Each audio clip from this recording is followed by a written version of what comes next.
Assalamualaikum warahmatullahi wabarakatuh. Pada video ini akan melanjutkan pembahasan dari bab 1, Perumusan dan Penetapan Pancasila sebagai Dasar Negara. Ini adalah video ketiga. Sebelumnya, video pertama telah membahas proses perumusan Pancasila sebagai dasar negara. Kemudian video yang kedua sudah dibahas proses penetapan Pancasila sebagai dasar negara. Kemudian yang ketiga, video ini akan membahas semangat pendiri negara dalam merumuskan dan menetapkan Pancasila sebagai dasar negara. Untuk itu, mari kita lihat dulu kompetensi dasar dari video ini. Seperti biasa ada 4 kompetensi dasar. Pertama, kompetensi sikap spiritual. Kemudian yang kedua adalah sikap sosial. Yang ketiga adalah pengetahuan, dan yang keempat adalah keterampilan. Dari KD ini, harapannya dari pembelajaran kali ini kalian bisa melakukan hal-hal ini. Pencapaian kompetensi pengetahuannya diharapkan kalian bisa menunjukkan semangat komitmen para pendiri negara dalam merumuskan dan menetapkan Pancasila sebagai dasar negara. Langsung saja kita mulai. Untuk materi kali ini kita mulai dari nilai semangat pendiri negara. Semangat kebangsaan juga disebut sebagai nasionalisme dan patriotisme. Nasionalisme adalah suatu paham yang menganggap bahwa kesetiaan tertinggi atas setiap pribadi harus diserahkan kepada negara atau nation state. Ada 2 jenis pengertian nasionalisme, yaitu nasionalisme dalam arti sempit dan nasionalisme dalam arti yang luas. Nasionalisme dalam arti yang sempit disebut juga dengan nasionalisme negatif karena mengandung makna perasaan kebangsaan atau cinta terhadap bangsanya yang sangat tinggi dan berlebihan. Sebaliknya, memandang rendah terhadap bangsa lain.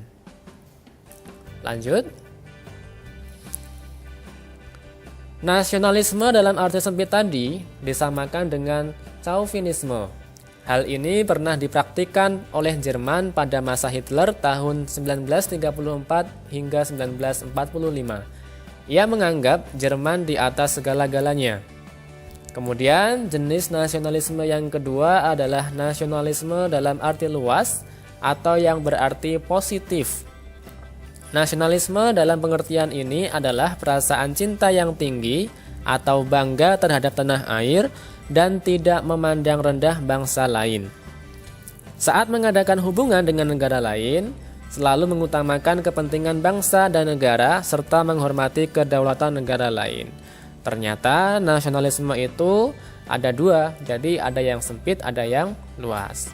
Seharusnya yang kita miliki adalah nasionalisme dalam arti yang luas atau yang positif. Artinya, kita tetap mencintai negara kita bangga terhadap negara kita, tetapi juga tidak memandang rendah bangsa lain.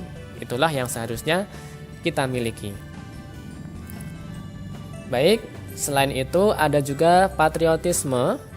Patriotisme berasal dari kata patria yang artinya tanah air. Kata patria kemudian berubah menjadi kata patriot yang artinya seseorang yang mencintai tanah air. Oleh sebab itu, patriotisme berarti semangat cinta tanah air atau sikap seseorang yang bersedia mengorbankan segala-galanya untuk mempertahankan bangsanya. Sikap ini muncul setelah lahirnya nasionalisme. Namun, antara nasionalisme dan patriotisme umumnya diartikan sama. Jadi, banyak yang mengartikan bahwasanya patriotisme dengan nasionalisme itu adalah sesuatu yang sama. Kemudian, jiwa dan semangat 45. Jiwa patriotisme telah tampak pada sejarah perjuangan bangsa Indonesia. Jiwa dan semangat bangsa Indonesia untuk merebut kemerdekaan sering juga disebut sebagai jiwa dan semangat 45. Adapun hal-hal yang terkandung dalam jiwa dan semangat 45 diantaranya adalah pro patria atau primus patrialis. Artinya mencintai tanah air dan mendahulukan kepentingan tanah air. 2. Jiwa solidaritas dan kesetiakawanan dari semua lapisan masyarakat terhadap perjuangan kemerdekaan. 3. Jiwa toleransi atau tenggang rasa antar agama, antar suku, antar golongan, dan antar bangsa. 4. Jiwa tanpa pamrih dan bertanggung jawab. 5. Jiwa kesatria dan kebesaran jiwa yang tidak mengandung balas dendam. Ini merupakan hal-hal yang terkandung dalam jiwa dan semangat 45. Jika kalian memiliki hal-hal ini, maka artinya kalian memiliki jiwa dan semangat 45.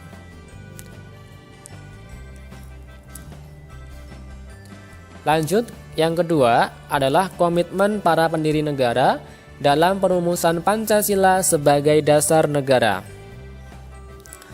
Seseorang yang memiliki komitmen terhadap bangsa adalah orang yang akan mendahulukan kepentingan bangsa dan negara di atas kepentingan pribadinya.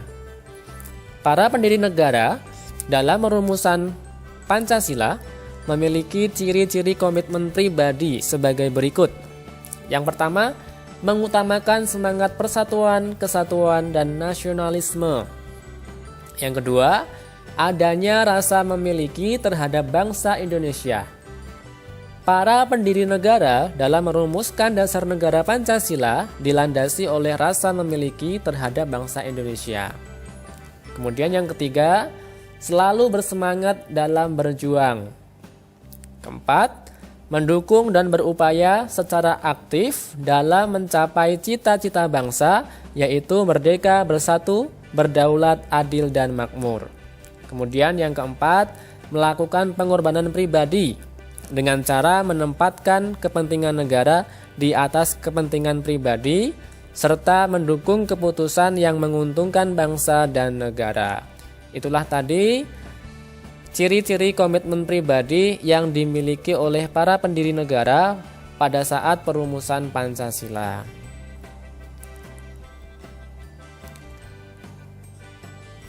Dan itu terlihat pada saat sidang BPUPKI maupun sidang PPKI.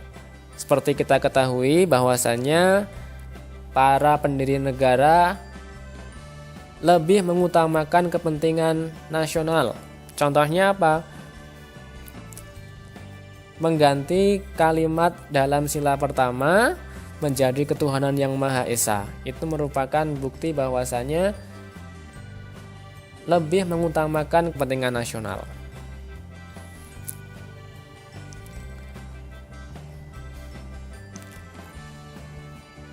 Sebagai siswa dan generasi muda, tentu kalian juga harus memiliki komitmen dalam berbangsa dan bernegara.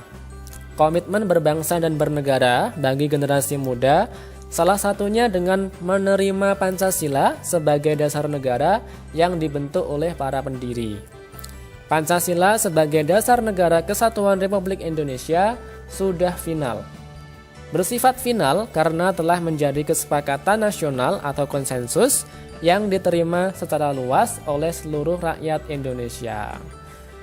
Dulu pada waktu pembentukan dan pengesahan dasar negara itu juga telah diwakilkan oleh para anggota PPKI dan BPUPKI, di mana kedua badan itu sudah mewakili seluruh rakyat Indonesia karena terdiri dari berbagai macam golongan rakyat pada saat itu. Sehingga Pancasila saat ini telah bersifat final, artinya tidak bisa dirubah lagi dan sudah menjadi kesepakatan bersama bahwasanya Pancasila menjadi dasar negara Indonesia. Itu saja untuk materi kali ini. Jika ada pertanyaan, silahkan dicantumkan dan didiskusikan dalam grup kelas. Wassalamualaikum warahmatullahi wabarakatuh.